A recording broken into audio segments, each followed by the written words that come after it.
Hi, guys. I know that you probably have already read these slides that I typed up about the different components of a math lesson. I kind of wanted to give you a talk to you verbally about that as well, because I know sometimes reading things, it's not always so clear. But this is an Engage New York manual. We've had them bound for you. Each grade level will get them. Each grade will be a different color. This just so happens to be a second grade manual, but this is module 1. There are 8 different modules in second grade, so you will have 8 of these nicely bound books. But the purpose of Engage New York is that it tells a story. It starts at the beginning when kids come into kindergarten, and the story just kind of continues and everything builds off of each other as it goes.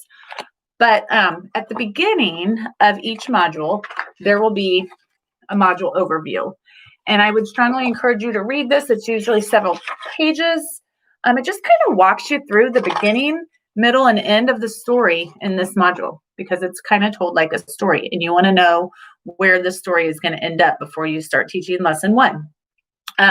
Before you start teaching a module, you need to look at the assessment that you'll be giving at the end of the module so that you kind of know the direction that you're headed. You need to be looking at what standards am I hitting in this module, because we want to make sure we hit those standards.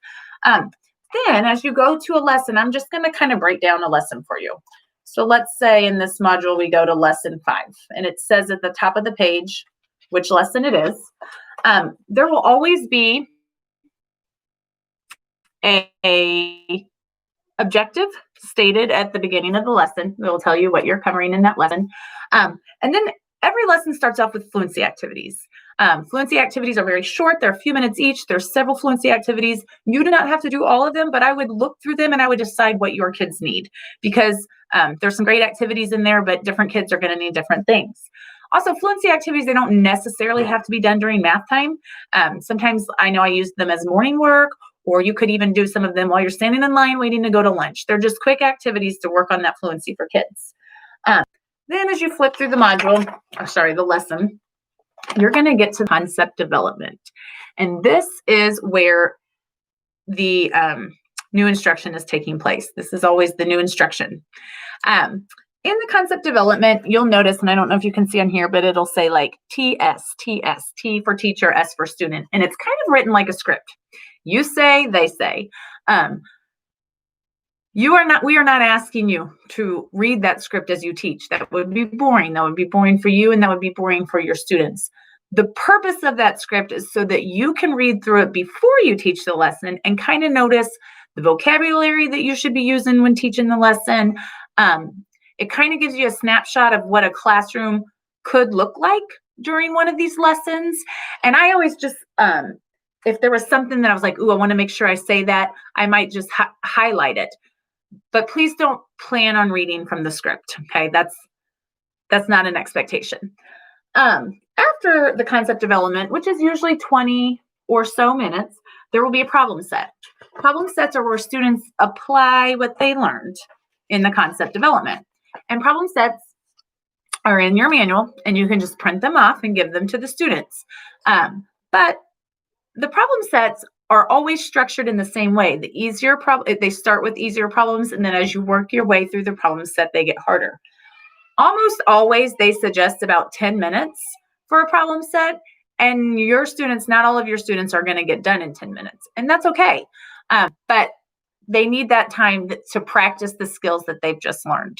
The one thing I really liked about the problem sets, because I know they get harder as they go, is it's easier to individualize instruction there. If you have students who you know can do the beginning, assign them the harder problems at the end. Or maybe, because you always want to look at your problem set before you give it to your students, maybe you notice a problem that you know is going to be a challenge for your students. And you could tell them, hey, on this problem, we're going to work in groups. Okay, so you kind of have that leeway in problem sets to really individualize it for your kids. At the end of every lesson, there is a debriefing period, and that is just the time, and it's usually, they recommend 10 minutes. That is the time where you bring your class back together after working the problem set, and you talk about challenges they have.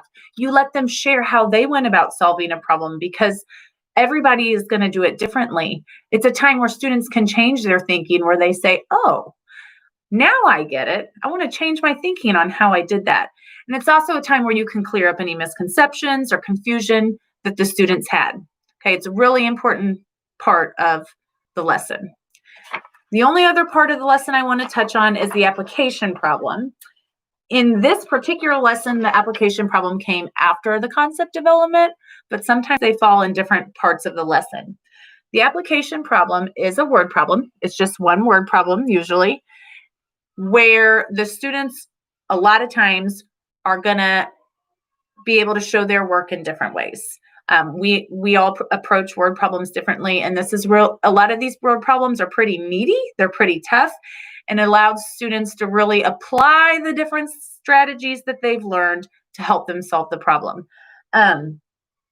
Sometimes I had students work on them individually. Sometimes I had them work as groups. I always looked at the application problem ahead of time to think, because I knew my students and I knew what they would struggle with and what they wouldn't. But one of the most important parts about the application problem is it teaches kids to persevere, because there are going to be hard problems, and they're not always going to be problems that they can just look at and know the answer.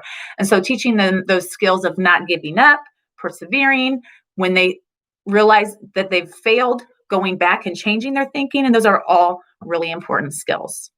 So those are the different components of a math lesson. And I know it sounds like a lot, because you might be thinking, how can I fit that all in the hour or hour and 15 minutes that we have for math? But it's nice that in each one, it kind of gives you a time frame, which you're not always going to stick to exactly, but it kind of helps you gauge how long the different activities are going to take. And like I said, you have to make it work for your students. So as you get to know your students, you'll have a better idea of how long these things are going to take. Obviously, as the year goes on, I can come in and help you with these things, but I know that manuals are a lot to look at. So I wanted to kind of break it down for you.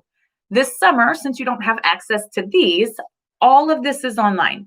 I gave you the link to go on, and you can pull up your grade level, any module you want to look at, and just kind of get a feel for it. And then when you finally get in your classrooms, these will be here waiting for you, and we can chat with any questions that you have. Thank you. Bye.